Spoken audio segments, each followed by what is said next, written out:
Наместо современ урбан живот далеку од градската гужва, жителите кои изградија куќи во скопската населба Јака во општина Илинден копаат септички јами и газат кал со гумени чизми.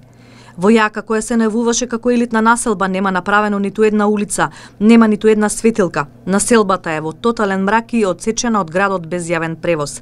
Најавените паркови, игралишта, хотели и трговски центри кои требаше да бидат изградени се уште ливади обраснати во трева. Основни услови нема пат, нема канализација, некаде вода е донесена, некаде не е донесена.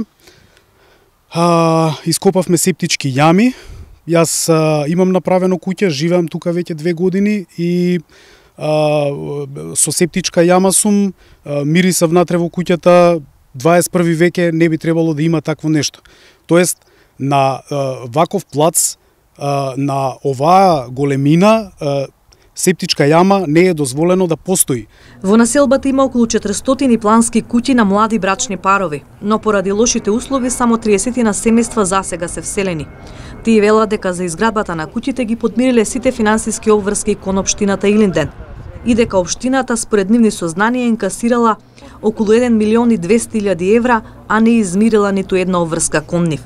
Формирале иницијативен одбор кој се состанува со градоначалникот и општинските власти, но и од тоа нема ништо. Проблемите и понатаму остануваат нерешени. При најмал дожд, тука ни кола, никако не може да одиш. Има кал? Не, кал туку... Не знам што да кажам, нешто бетер од кал.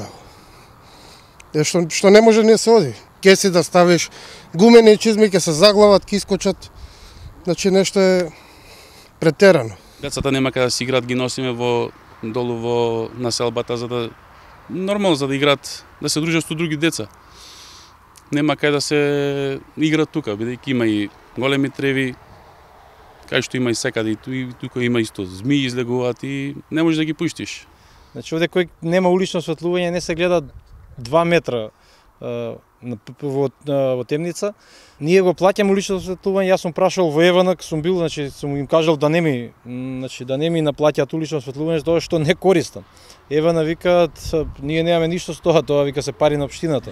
Општинските власти не беа достапни ниту за еден он. Во обид да стапиме во контакт со градоначалникот на општина Илинден Жика Стојановски, неговите служби ни кажаа дека не е тука и дека на прашањата ќе одговорел откако ќе се врател од пат. Во меѓувреме жителите на оваа населба најавија дека доколку властите не превземат ништо, нивните права ќе ги бараат по судски пат. За нивните проблеми поднеле представка и до канцеларијата на Народниот правобранител. Во 2019 година, крајот на 2019, ова изгледа како една од најголемите измами, градежни измами во историјата на Македонија. Да го навлечеш некој граѓанин, посебно тука да купи 500 плацеви, и да гради куќа и обврските да не се исполнети нивни, тоа не е видено во историјата на Република Македонија. Инаку проектот за изградба на оваа населба општината го започна во 2013 година, при што понуди плацеви по атрактивна цена кои ги купија претежно млади луѓе. Тие има обврска за период од 6 години да изградат куќи, а општината да ја изгради инфраструктурата и содржините кои ги најавуваше.